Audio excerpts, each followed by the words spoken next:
The Roman constitution rested finally on the most successful military organization in history. The citizens and the army were one. The army, assembled in its centuries, was the chief lawmaking body of the state. A quote by Will Durant from Caesar and Christ, the third book in his Civilization series.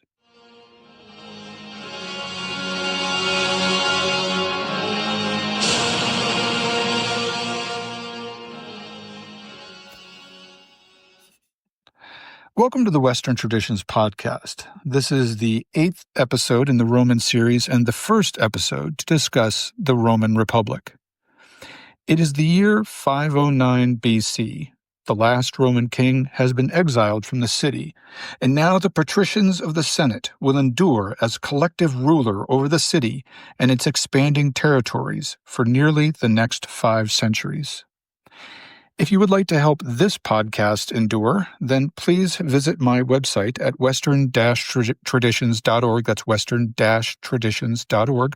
If you're not already there, and check out the shopping page where you can buy Western Traditions t-shirts, hats, and more. You can also support the podcast directly through the PayPal or Patreon options. Patreon supporters get access to my Patreon page, where I provide updates and some behind-the-scenes details about the podcast. I also publish the occasional essay and some sneak peeks at potential future episodes. Wherever you listen to this podcast, please remember to like, share, comment, and subscribe. These are free ways to support and encourage this project. And now, back to the project that the Roman Senate envisioned after they sent Rome's last king into exile and confronted their hostile neighbors in central Italy in the year 509 BC.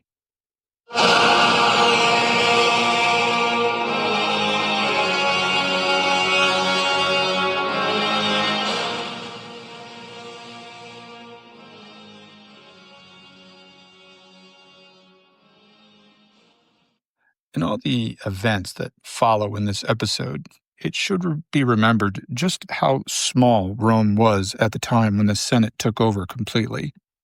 Sometime in the late 6th century, the whole realm covered perhaps just 400 square miles. Now, this might sound like a lot at first, but this would actually just come out to a square territory about 20 miles on each side. Many modern cities today are much bigger than this, and that is why that's just counting the actual city area, not the area which surrounds the city and supports it. And if you live in a metropolis like New York or Los Angeles, London, Mexico City, or some other such place, the entire kingdom of Rome would have fit comfortably inside your city. Now, this is not to diminish or ridicule the size of Rome. Many, but not all of the kingdoms which surrounded the Romans at this time would have been no larger, and many of them were probably smaller. Recall, if you will, the city-states of Greece. Many of them would have been the same size or smaller. But this size explains why, for instance, when messengers from Lucretia reached the army on the frontier to tell of her abuse at the hands of the royal family, that her outraged husband and friends could return so quickly to take revenge. The warlike borders of Rome were not very far away from the city itself at this time. And so neither was the Roman Senate's peril. Even freed of their king, they were still in the same constant danger that had always confronted them. And the vengeful living king was not far away, just to the north in Etruria, the home of the Etruscans, biding his time and looking for an opportunity to resume power. Now, in order to take advantage of executive powers without losing their own collective power in the Senate as the legislators of the Republic, the patrician senators chose to replace the authority of the prior kings, whose elected term had essentially lasted their whole lives, with the powers of the consuls. A consul would be elected to lead the Senate for only a year at a time, and there would be 2 of them, 2 consuls, no more, no less, in power at any given time. These 2 would have to work in agreement along with the Senate. This would deter anyone from assuming dictatorial power and also hopefully prevent cults of personality arising around particular men. The first two consuls chosen were Collatinus Tarquinius and Lucius Junius Brutus. Collatinus was the aggrieved husband of Lucretia, and Brutus was a man whose family had been murdered by the former king. In fact, the legend states that Brutus was so called because he had only survived the king's wrath by pretending to be a fool, a brute, hence the cognomen Brutus. Translating using the tria nomina of Roman nomenclature, Lucius Junius Brutus was essentially being called Lucius Junius the Fool. Now, the exiled king and his Etruscan supporters did not immediately have the military power to retake Rome. Instead, they sent ambassadors seeking negotiations, and they sought to stir up conspiracies among certain senators and patrician families. Among those conspiring with the king's ambassadors were two sons of Brutus himself. These sons of his were eager and willing not just to bring the king back, but they were even willing to see the downfall of their own father. A slave overheard these conspirators, including the sons of Brutus, plotting their takeover. When this slave later exposed the conspiracy to the Senate, Brutus called for the young men, his own sons, and asked them in front of the forum if they could defend themselves against these charges of conspiracy with the king. When his own sons did not deny their part in the plot, Brutus let justice be done. The lads were bound on the floor of the forum, beaten viciously with rods, and then beheaded with axes. All this time, Brutus watched and said nothing. He showed no emotion. The law, not human sentiment, would reign supreme in Rome. Plutarch states that Brutus, in giving young Rome such an example of obedience and discipline, played a more important role than the legendary Romulus had in founding the city of Rome. He gave its men a cold-blooded model of self-control that would serve its leaders and its legions for centuries to come. In that chaotic first year of the Republic, there were 5 consuls. Only 2 ever served at one time, but the bellicose environment of central Italy and the fierce desire to avoid centralization of power in any man's hands led to the political removal or the battlefield death and replacement of consuls rather quickly. Collatinus, being a close relative of the king, eventually lost favor and was sent into exile himself. The Senate, as conservative as it was with regards to culture and its own place in Roman society, was also really a revolutionary body in some sense. It was radically zealous for independence. Vows were made to never even negotiate with the former king or his family. Lucius Junius Brutus himself would die in battle, defending Rome against her enemies before his year-long term as consul was even over. Now, this all makes it sound as if the whole world was against Rome, as if every power that surrounded her was just intent on destroying her. But it should be remembered also that Rome was also just as intent on destroying her neighbors. This was the way of the world, this constant seeking of advantage and domination over other groups by tribes of humans. We have seen already in Greek history how the city-states were ever in conflict with one another. And during the Middle Ages, we will see in the life of Dante Alighieri, for example, that things in Italy had not changed very much even nearly 2,000 years later. The city-states of Italy were still in perpetual conflict with one another. The following may seem like a digression, but hear me out. Recent research into chimpanzee tribes in Central Africa has revealed a startling fact. Not one tribe maintains friendly relations with any other chimp tribe. Not one, even though they're all the same species. There are no alliances, no truces, no peace treaties. All chimpanzee tribes see other tribes as enemies and remain in a state of perpetual warfare with their fellow chimps. The human race has not come very far, it would seem, from its violent roots. Now, consuls in Rome were only elected for a year at a time, but they could be re-elected. One of the consuls chosen that first year managed to survive his term and went on to be re-elected to the office of consul more than once. His name was Publius Valerius, but he earned the cognomen Poplicola, or people lover, because of the deference that he showed to the people of Rome. Initially, Poplicola had been regarded with suspicion as someone looking to secure power for himself, to replace the king, essentially, but he won the trust of the Senate, defeating Rome's enemies in the field of battle multiple times. When Brutus fell in battle later in that first year of the Republic, Poplicola was victorious in the same battle and returned in triumph to the city, meaning that he led a parade of victory on a chariot and received the accolades of the public and gifts from the Senate. Plutarch's essays parallel the biographies of famous Romans with their Greek counterparts. In this collection of essays, the life of Poplicola is paired with that of Solon, the Athenian lawgiver, perhaps because Poplicola both preserved the city's nascent traditions and, as one of its first consuls, he played an elementary role in creating its institutions. Plutarch also relates that Poplicola replenished the numbers of the Senate, which had been greatly reduced by battle deaths. The total number of senatorial seats was now 300, and Poplicola is said to have appointed over half of the chamber's members himself in this effort to replace their fallen comrades. He also appears to have raised many men of the equites class to this honor. Remember that the equites were the social class just below the patricians, wealthy enough to supply a horse for battle, but not as wealthy as the oldest families in Rome.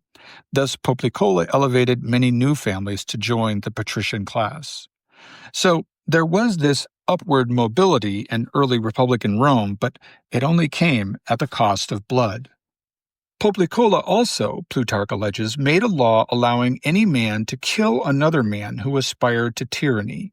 Thus, if you heard a man proclaiming that he would seize sole power over Rome, it was legal to kill him immediately on the spot without a trial.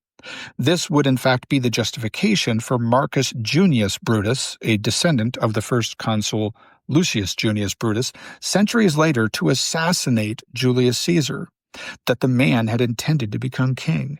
Yes, according to Rome's oldest traditions, Marcus Brutus expected to be hailed as a hero for killing Julius Caesar, because he had obeyed this most ancient law. Anyway, from this time period, the first year or two of Rome's freedom from monarchy, comes also the legend of Horatio. Properly known as Horatio Cocles, he was a patrician and an officer in the Roman army at a moment when an enemy army had routed Rome's soldiers, and they were all hurrying toward the only bridge over the Tiber River. On the other side of the river lay Rome itself. Now, not only was the army threatened with destruction at this juncture, but in the chaos and disorganization of retreat, it seemed likely that the enemy would follow them over the bridge, burst into the city, and sack it, essentially bringing an end not only to Rome's newfound freedom, but also bringing on its very destruction. But Horatio Cocles, Horatio the One-Eyed is how you would translate that, possibly he was given this name because he had already lost an eye in battle. Horatio, with two other men, stood their ground at the end of the bridge and would not let the enemy cross. Once the retreating Romans had all crossed, the two other men began to retreat over the bridge to the other side, but Horatio held his ground on the other bank until his fellow Romans could destroy the bridge and thus prevent the enemy from rushing through the gates and overthrowing the city. When the Romans were able to destroy their end of the bridge on their side of the Tiber River, Horatio fell with the wreckage into the rushing waters below. He then swam, horribly wounded, to the friendly shore, and he has been praised ever since as a great Roman hero. Poplicola himself would be elected consul a total of 4 times. He died shortly after his 4th consulship, when he had passed power on to 2 new consuls. He was apparently of the least wealthy of the patricians, and he was buried at public expense because his estate could not afford to do so. A few years after he died, the last king, Tarquinius Superbus, still in exile, also died. And the Roman Republic's fight for survival became somewhat less complicated.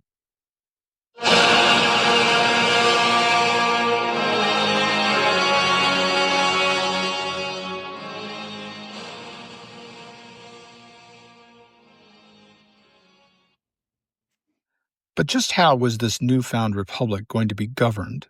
We possess today a very solid blueprint for Roman government, but there's some doubt that it was immediately in place after the removal of the king. Most scholars believe that the Roman government's components came into place slowly over the years. Nevertheless, whether this government was in place as early as 509 BC or came more slowly into existence, Let's make ourselves familiar with it because, as described, it will play a huge role in the coming Punic Wars. Rome's victories in these wars would lead to the creation of their empire and ultimately the creation of the West in which we live today.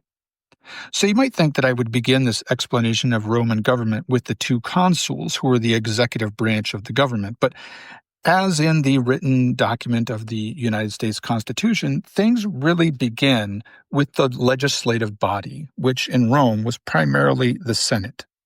It was the Senate that was supreme. It was the lawmaking body, and its members oversaw all the decisions of the individuals and the other branches of government which operated the state. These senators represented the quote-unquote people, and they elected the executive leadership of the state. Down through the years, their numbers would vary, but throughout most of the history of the Republic, there would be roughly 300 senators at any time, all of them usually from patrician families. There were, of course, more than 300 patrician men at any given time, and when there were vacancies in the numbers of the Senate, new members could be quickly appointed to fill those seats.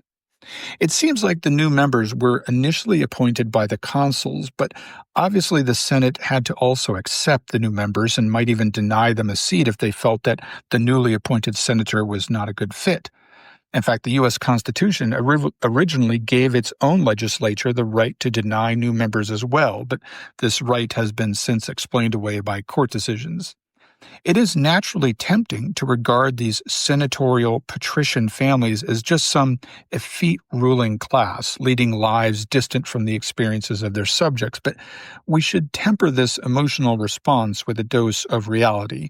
While the patricians no doubt had it better than the common or less wealthy members of their society, in many ways they shared the same Spartan kind of life, at least in the early centuries.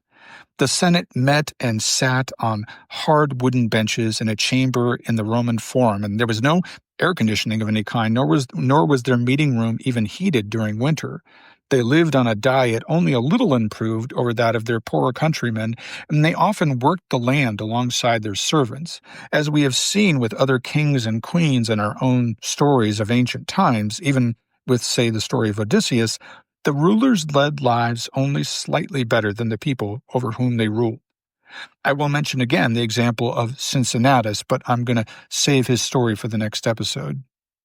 And while today many of the wealthy send the poor off to fight their wars, in Roman times you were almost required to be one of the privileged classes in order to fight. Whenever you hear about heavy infantry or cavalry fighting in these episodes, understand that these soldiers were from at least upper middle class backgrounds. So the wealthy, even if they were guilty of leading privileged lives, they at least risked their own skin to further Rome's causes, instead of having others do their fighting for them. Now, of course, as time passed, this would change, and the wealthy would find ways to avoid the dangers that the state ran in order to enrich the already wealthy upper classes. But with regard even to later men like Julius Caesar, no matter what you may think of his politics, he and his peers demonstrated personal discipline and physical bravery on a daily basis. Now, the Senate initially appointed the consuls each year, but later they appear to have delegated that task to another government body, which I'll get to in a moment. There were always at least two consuls at any given time, unless one died or was killed in battle, in which case he was replaced as soon as possible. These two consuls held office simultaneously for 1 year, starting around early May, and they were either replaced or re-elected the following May.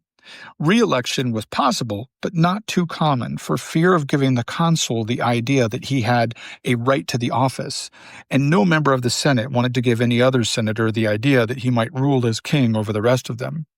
But obviously, there were many other necessary roles and jobs to do in the Roman government.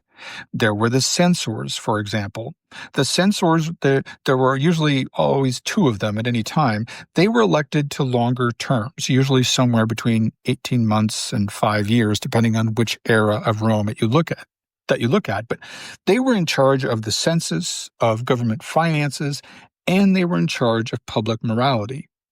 This latter duty, oversight of public morality, might sound somewhat insignificant to our modern ears, but the censors were almost as highly regarded as the consuls, perhaps even more so. The importance of the census and finances aside, the censors' powers over public morals was very meaningful in Roman society, especially in the earlier stages of the Republic. From the title of their office, we get the modern terms and the concept such as censorship. The censors could bring down punishment on any Roman citizen whom they believed was acting or living without honor or integrity. Infractions which might bring down the punishment of the censors on you included the following. Number 1, failing to marry and procreate. Number 2, living luxuriously. Number 3, cruelty to slaves. Number 4, being either too harsh or too mild with your wife and children. And many other actions and behaviors which were considered signs of low character would bring the attention of the censors, who were not afraid to call people out for their dishonorable acts. And here we have another term we've derived today from their name, censure, which is used often in Congress when a member of that Congress is blamed for something or shamed for something without actually being particularly penalized. The censors typically, then as now, did not bring about actual physical punishments. That is, you were not going to be flogged or imprisoned if the censors chastised you, but their disfavor was very public, and it resulted in public disgrace, the stain of shame on your family, social ostracism, and other moral consequences. Furthermore, if you were a senator, you could be removed from office by the censors. And of course, the censors were hip-deep in public money, so their roles were extremely important. The legions could not function without pay, without the food that money would buy, without arms and armor that public funds procured, and so on. Now, you might be tempted to think about these censors and other high officers of the government like the president's cabinet members in the United States, or perhaps a ministry or department leader in another Western government. But the censors, the consuls, and other high-ranking members of the Roman government were actually much more independent of each other.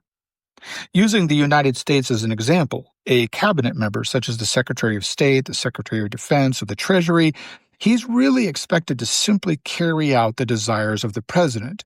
He's the one appointed to go out and do the dirty work, so to speak.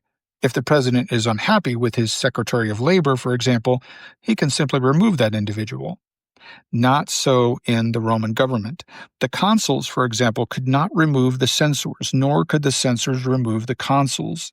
Later, I will talk a little more about how this seemingly chaotic arrangement both did and did not work for the Romans. Now, beneath these uppermost officials, there were a variety of praetors and prefects, aediles and quaestors, and so on, many already mentioned in the last episode. A praetor, for example, was a government official, but it could also be a general over soldiers. And indeed, the consuls were automatically in charge of the legions. During times of war in future episodes, we will see how the consuls, after election, would immediately leave Rome and head to whatever battlefield the legions occupied to take over the army from last year's consuls. On occasion, when Rome was in great trouble, the two consuls would, with the permission of the Senate, appoint a dictator. This dictator would be given supreme power, even over the consuls, for 6 months. This would basically only happen during times of extreme danger to the state, typically due to warfare, and this solution was not always applied. And in plenty of difficult times, we will see Rome continue to operate on its reliable two-consul system without electing a dictator, but such an election was always an option. Finally, over the years, as we will see in all future episodes about Rome, there was the perennial friction between the classes. Class struggles resulted in the creation of other representative bodies over time. There would soon be in Rome a centuriate assembly, which would be the real decision-making body, as the Senate tended to become an upper house of respected men who would simply agree or not agree with the direction that members of lower assemblies and offices were taking with the state. This body, the centuriate assembly, would do most of the actual appointment of consuls, censors, and such, the Senate only intervening if it felt that wrong decisions were being made. And it was this centuriate assembly which would officially declare war on Rome's enemies.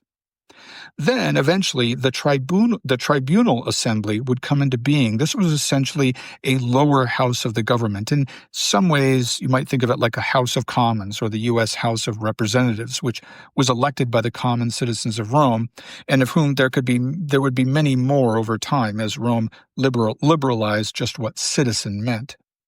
In fact, during periods of Rome's history, it was the tribunes, or elected leaders of this tribal assembly, who held the real power in Rome and in the army. A more static arrangement of power will appear during the years of the Punic Wars, but both prior to and after that period, it appears that the power structure of Rome evolved quite a bit. None of these representative bodies, however, and none of their officers included or represented women, slaves, foreigners, and the others who might inhabit the land. Being a citizen of Rome, even in its more liberal days, was a privilege, not a right. Now, as a whole, together, the holders of these offices, the consuls, the censors, and others, they were known as magistrates. We reserve this term today for judges or other people with judicial power, but it applied well to the Roman governmental positions because there was less of a divide between judicial, executive, and legislative power in the Roman constitution. In our modern republics in the West, and even in states that are not so democratic, there are clearly drawn lines between various roles in government.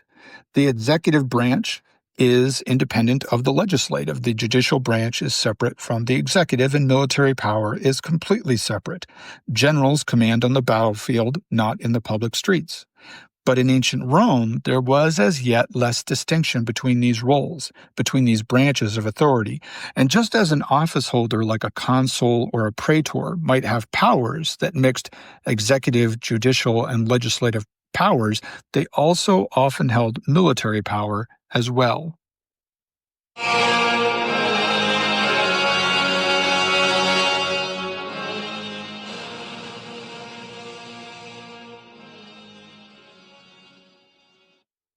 The legions of Rome, like any military force, underwent evolution as time passed. For the moment, here in the early stages of the Republic, I will give you some of the classic forms that the legions took in terms of numbers of soldiers and how they were commanded. This manifestation of the legions would remain pretty similar down to the time of the Punic Wars in the 3rd and 2nd centuries BC anyway. And let's begin this from the ground up. Let's first consider the soldiers, the legionaries themselves. Originally, the legionaries were always conscripts from among the citizens. In other words, there was not a standing army, but rather every citizen had to be ready to serve in the ranks at a moment's notice. When called upon, when the city was in danger, or there was some other reason to form an army, a citizen would drop his responsibilities, don his armor, pick up his weapons, and report for duty. If he was one of the poorer citizens, the legionary might only be armed with a short stabbing spear and a shield. In fact, at the beginning of the Republic, this would have represented the majority of the soldiers in the legion. Wealthier men could afford armor and heavier arms and fight with long spears and swords, like hoplites did in Greece, and the truly upper classes could afford horses as well, and they formed the cavalry arm of the legions. As time passed, the Senate would ensure that more soldiers received a minimum of body armor and a gladius, that is, a short sword for close quarters combat. The classic soldier of the legions, when going into a battle, would be armed with a pila, that is, a short throwing spear or javelin, and a short sword called a gladius. As a side note, we get the name gladiator from this word for sword. The gladiator used a gladius. He was a swordsman, though actual gladiators used a variety of weapons. But anyway, wearing mail armor, either of rings of chain or metal plates, and defending himself with a shield, the soldier of the Roman legions combined the team-oriented tactics of the phalanxes with a fierce individual capacity for violence. Nearing the enemy ranks, these legionaries would launch their spears and then charge with their swords. Thus, the enemy would be inundated with falling missiles just before they withstood the impact of the charging legion. The legionaries, however they were armed, were led by centurions. A centurion, as you might guess from the name, led a group of soldiers numbering roughly 100. However, this was really more of an ideal number, and due to injuries, recruitment issues, illnesses, or whatever, a typical Roman century might only hold 80 men or even less. A centurion was something then like a lieutenant or a captain in a modern infantry force, commanding numbers somewhat larger than those in a modern infantry platoon, but smaller than a typical company-sized force. These centuries were organized into groups. Originally, those groups were called maniples, but later they were called cohorts. If you recall the Greek series of podcasts in the time of Alexander the Great, the Greek phalanx, or block of heavy infantry, was composed of 16 lines of 16 soldiers, or about 256 men. The Roman version of this military unit was the cohort, which would consist of 6 centuries, and the cohort would vary in total numbers, but usually contained less than 500 total men, most of the time. The cohort was commanded by the most senior centurion. Several of these cohorts would be organized into a full legion. Again, over time the total would vary, but for our purposes, imagine the full legion usually numbering around 4,000 infantry soldiers. The legion was commanded by a legatus, or legate. This legate would also then be in charge of the legion's attached cavalry unit, typically composed of 300 horsemen, and these knights were usually picked from the highest patrician ranks. But just as when we learned about Greek military organization, there is less clear data about the additional personnel that surely would have been required for the legion to operate. The legions would have also had to employ or deploy numerous light troops, scouts, support personnel, camp followers, and so on. Regardless, 2 legions together formed a consular army, commanded by, of course, a consul. There were typically 2 consular armies in existence at any given time, one for each consul. Among the officers, there would be various ranks, such as the optios, who assisted the centurions, and the tribunes, who held varying levels of power within the legions, and the praetors would become generals over the armies as they grew too many for the 2 consuls to command by themselves. Now, even though I did say that there were no standing armies in the early republic, not as we have today, you must remember what I said earlier about the constant state of warfare. Essentially, men were always being called up to the legions because there was always trouble, so there really always was a conscript army ready or standing in action at any given time, even if Rome did not technically possess a standing army. And again, as time passed, the armies would become permanent and professional, as well as larger and more numerous. These terms and unit names will become more meaningful when we come to the Punic Wars, but it's important right away to get to know these things because many of those military offices that I mentioned, consuls, praetors, and so on, they were or could be simultaneously members of the government, according to the Roman constitution.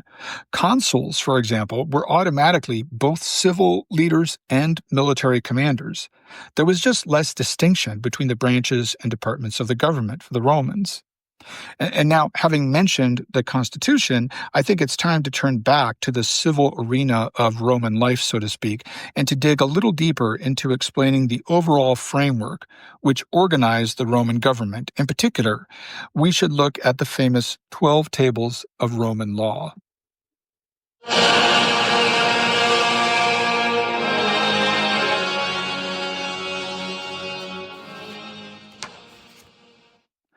If I were to pronounce his name correctly in classical Latin, I would name him Cicero. But we are communicating in modern English, so just as I do not say Julius Caesar to mean Julius Caesar, I will not say Cicero when I mean Cicero. Cicero was a Roman statesman and philosopher who lived during the last years of the Republic. He died just a year after Caesar was assassinated. Cicero made the claim during his lifetime that the 12 tables of Roman law were essentially superior to all the writings of all the philosophers who had ever lived. This knowledgeable and educated man, Cicero, knew of Plato, he knew of Aristotle, and many others, yet he still thought the 12 tables to be more valuable, far more valuable than anything that those men had to say about life and law. Since time immemorial, Roman law had been essentially jus divinum, that is, divine law. It all depended on a scattering of ancient dictates handed down from the gods and interpreted by the priests. The senators themselves kept a collection of prophecies and oracles known as the Sibylline books. They kept them under lock and key, only to be consulted by them in times of great need. In the middle of the 5th century, though, that all seems to have changed. The famous 12 Tables of Rome created a jus civile, a civil law which superseded much legal tradition that had come before. There were law codes appearing at this time all around the Mediterranean. Lycurgus and Solon had already given constitutions to the Spartans and the Athenians. In Rome, the 12 tables seem to have appeared as a result of the class struggle, which I mentioned earlier. The patricians, of course, would have been content to continue on under ancient divine laws. After all, they essentially owned the priesthood, and the old ways, quote-unquote, were primarily focused on the troubles of the wealthy, and those old religious and legal traditions had little to say about the contemporary lives of common men who lived in an increasingly urbanized environment and who worked in the trades or tilled small pieces of land that surrounded growing cities like Rome. The laws written on the 12 tables then seem to be a compilation of concessions and compromises worked out between the patricians and the plebs, the commoners, who were gaining increasing power as the labor force of the city. And what did the 12 tables contain? Well, they are, for one thing, a manual for legal procedures. For instance, the tables explain how to manage a trial. They tell you how long it can be and who oversees it and what verdicts are possible and so on.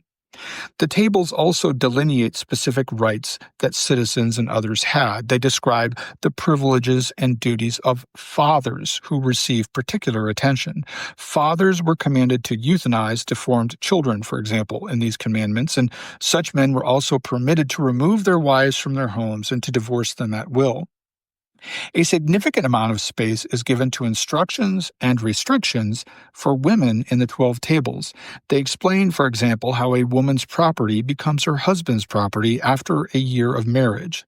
They also forbid women to wail loudly or cut their faces during a funeral, a remark which seems odd now, but perhaps then it was just customary for a man, a great man anyway, to have women wailing at his funeral.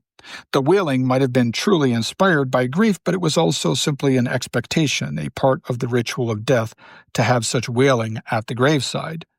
This injunction, though, against women, quote-unquote, wailing too loudly, is quite fitting for what was encouraged at this time to be the Roman temperament. Roman society expected public decorum. Passion was permitted, emotions were acknowledged, but one must demonstrate moderation and control at all times. Now, much of the language here in the 12 tables reminds us of any ancient legal document, such as, say, the Hebrew Torah, that is the first 5 books of the Bible, which contained many laws about everyday life. The Roman 12 tables define citizenship, they regulate lawsuits, describe punishments, and they delineate many more aspects of daily life. And while some of the things that I have mentioned may sound antiquated or strange, the 12 tables have had a lasting impact on our Western traditions. According to the founding fathers of the United States, the format and the legal logic of the 12 tables contributed greatly to the formation of the U.S. Constitution, and the laws in these tables are still studied around the world in legal schools. Because the tables are not just full of restrictions on women and penalties for witchcraft, nor are they just a laundry list of legalisms. There are some fundamental tenets of fairness and justice applied to Roman legal and civil life in the 12 tables. For instance, here in the 12 tables, we are told that it is forbidden for laws to be made in secret. In other words, everyone must have knowledge of the laws or have the ability to know the laws before they can be held accountable. The government cannot go passing laws secretly and then applying them to ignorant citizens, possibly even penalizing them for violations. This is something that we take for granted now in the West, but we get this idea of justice and other concepts from the Western traditions that we have received from the Greeks and the Romans. Other fundamentals taken from these 12 tables include the requirement of a guilty verdict in court before anyone can be executed, horrible repercussions for false accusers, the prohibition of perjury, the binding nature of verbal promises, the death penalty for corruption in judges, and more.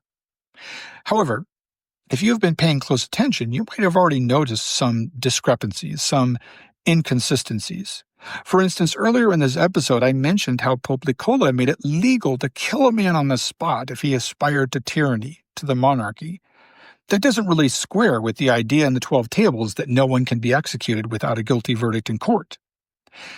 But even though some historians that we will read throw around the phrase, the, quote, Roman Constitution, unquote, Rome did not really have a constitution like some countries do today. That is, a single written document accessible to all and supremely authoritative, which provides a foundation for all other law.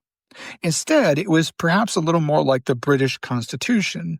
Roman jurists, like modern British legal experts, relied on a variety of codes, laws, customs, and precedents created throughout their overall history to interpret laws and determine legal outcomes.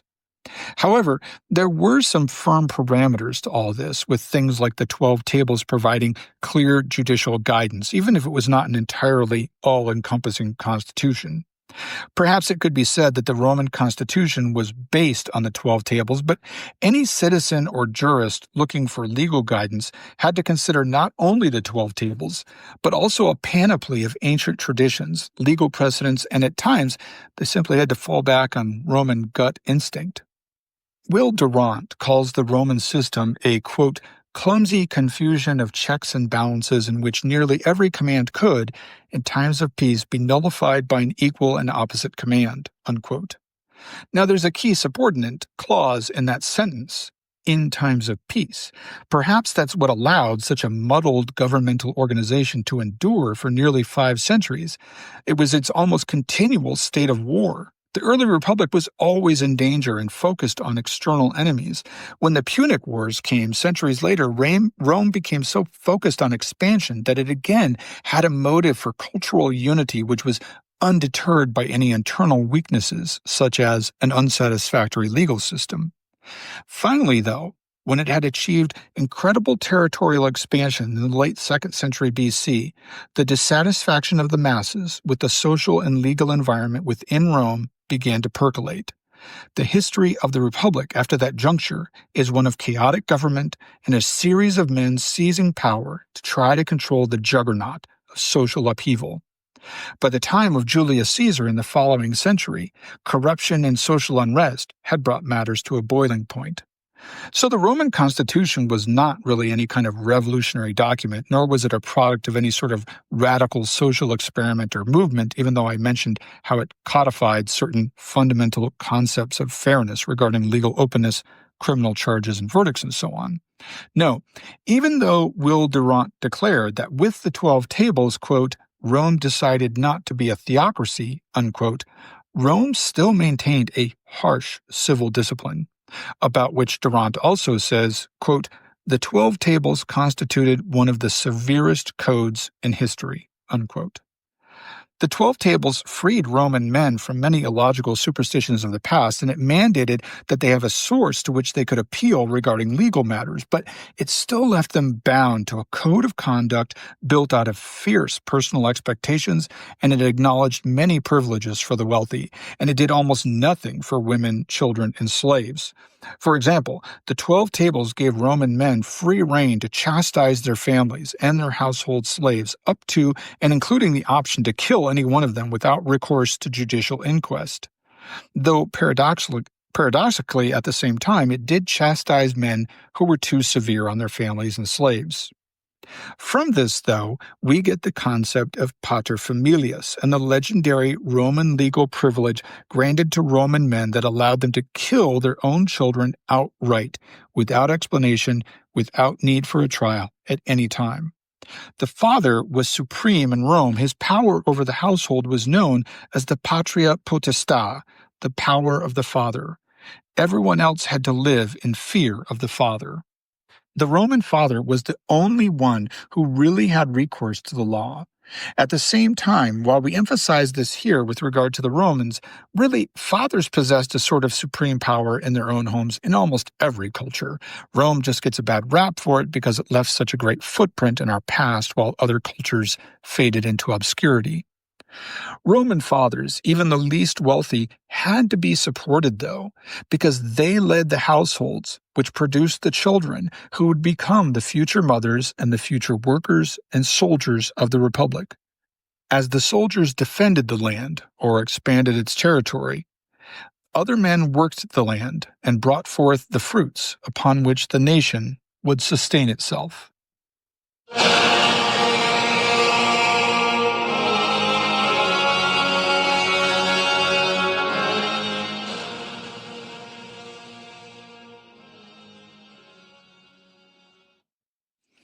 We learn from Cicero a saying attributed to Marcus Cato. Cato was a 2nd century BC statesman, soldier, and writer. Well, Cato the Elder was. There's also a Cato the Younger in the following century. But Cato the Elder was once asked what he thought was the best way to make profit from a parcel of land. Raise cattle successfully, was his characteristically terse response. Well, what's the second best way to make a living from the land? His inquirer persisted. Raise cattle with moderate success. Well, okay, what's the third best way? They continued in search of some variety in his answer. Raise cattle with poor success. And the fourth best way to earn a living from the land, they plied him desperately. Farm the land, Cato replied. What about money lending? He was then asked. What about murder? Cato responded. The preceding passage reveals many things about Roman character and society, but I want to focus right now on the land that Cato mentioned. Looking at Rome on a map, you might think that the Romans, like the Greeks, would have taken to the sea as natural sailors. They were so close to the ocean waters, it seemed natural. But the Romans were true landlubbers. Not until we come to the First Punic War in the middle of the 3rd century BC will the Roman army make its first short jaunt over a very narrow sea passage from the toe of Italy to the shores of Sicily. Early on in its history, Rome conquered the seaport of Ostia, just down the river Tiber, and gained access to the Tyrrhenian Sea. And they gladly received goods at that port, and from there they shipped their own products to the rest of the world. But they apparently left all that actual shipping to others, to Phoenicians and Greeks maybe. No, the Romans looked to the land of Italy as their source of sustenance, and to the homes that they built on that land as their refuge from the chaos of political struggles and the military conflicts in the outer world. The typical peasant family in the early years of the Republic, anyway, owned just a few acres of land, but this land was fertile. Volcanic deposits made millions of years before, and the ceaseless plowing and upturning of that soil for many centuries prior had turned that land fruitful. The father of the home rose early in the morning and with his older children and maybe a slave or two went to work outdoors. They plucked rocks from their fields each year. They plowed the land with oxen whose droppings added to the fertility of the soil. They sowed grains and legumes. They also grew onions and garlic and harvested fruit from trees of various kinds. This simple fare would serve to fill the bellies of the Republic's armies as well. The typical legionary sustained himself with a bare minimum of bread made from grain and a few vegetable garnishes. He almost never saw meat except on rare occasions. Rome conquered the world on a vegetarian diet, as Will Durant tells us. Like most of Europe during ancient times, Italy was carpeted with rich forests. Neolithic farmers had worked for thousands of years to slowly clear away trees from limited areas and to develop the land thus revealed. Centuries of warfare, though, those which followed the birth of the Republic, would dangerously strip the land of this wealth of lumber as the trunks and branches were turned into poles for spears and planks for ships. This clearing of the land also brought disease. Sometime after the founding of the Republic, Romans began to suffer from the city's now famous strain of malaria. Roman fever became particularly prevalent in the lands just south of Rome, where deforestation had produced a marsh in which mosquitoes, perhaps originally from Africa, spawned and proliferated. The land was fertile in terms of agriculture then, but also in the diseases that come with proximity to herd animals, with exposure to wetlands, and with poor diets and the poor health of inner city life. The land was not rich, though, in minerals, and this may be seen as a subtext and motive for the coming years of conquest. Ancient Italy had no gold mines and very little silver.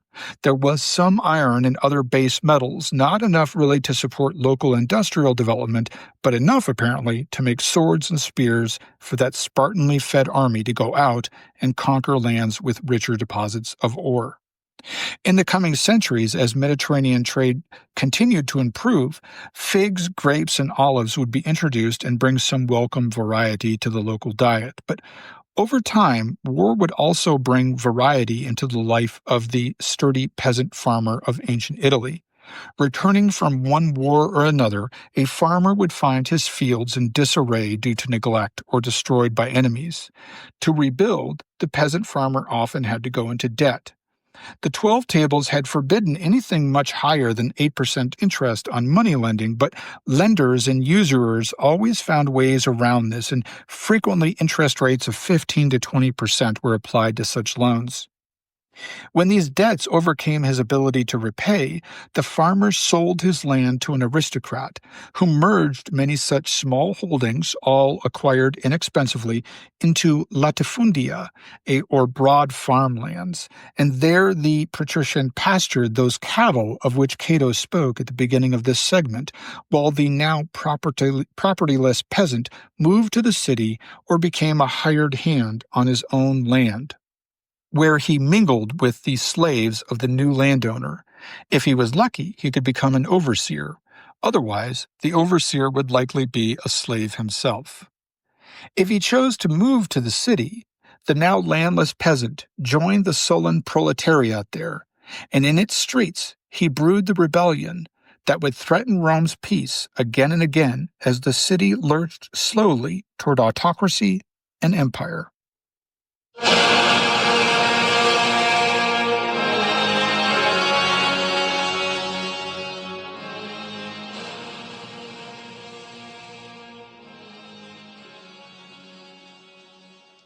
Probably no Roman father ever utilized the ultimate act of the patria potestà, the so-called opportunity to murder his own children. There is no evidence that this ever actually happened, though, of course, people were commanded by Roman law to kill any children that were born hideously deformed. But as far as a man just up and killing his own son without warning, we have no evidence of this actually ever occurring. And much of this probably had to do with simple decorum, really. Romans cherished, above all, peace and order in their homes and in their neighborhoods. If a man was just randomly killing his own children down the street, you could not really live in peace in your own home. Romans expected things to be done properly, in a process. Hence, when Jesus of Nazareth was accused of usurping authority in a Roman land, yes, he was horribly crucified, but first, he got a trial and an opportunity to defend himself. He couldn't just be randomly slain, not even by centurions or even by Pontius Pilate, the local governor. This patria potestà, the tyrannical power granted to fathers, most likely served more as a symbol of the fundamental importance of fatherhood in Roman society, and of the importance of the home. I have stated before, and I reiterate now, the value, the centrality of the hearth and the home for the Romans. Yes, Rome was a strongly patriarchal society, but not anywhere near as brutal as it appears in writing. Home was a place of peace, a place where the stern father technically held supreme power, but where the feminine poetry of the mother was the steward of that power, the spirit which held the family intact around its central hearth fire. Yet, the discipline which the fathers applied to their children would make this nascent state indomitable. It is centuries before we come to the philosophy of the Stoics, but the Romans were the original Stoics. Raised to seek honor and to endure life's setbacks with dignity, the Romans, for the better part of 5 centuries, looked outward at the world rather than inward at their own internal or spiritual affairs. They kept themselves busy bringing order to the chaotic world that they observed around them. As Will Durant says, the Roman, quote, could not for the life of him understand Plato or Archimedes or Christ. He could only rule the world. In the next episode in this series, we will meet some of the great men who shaped the early republic, men who saved Rome both from regional enemies in Italy and from its own internal woes. Until then, I thank you for listening to the Western Traditions Podcast.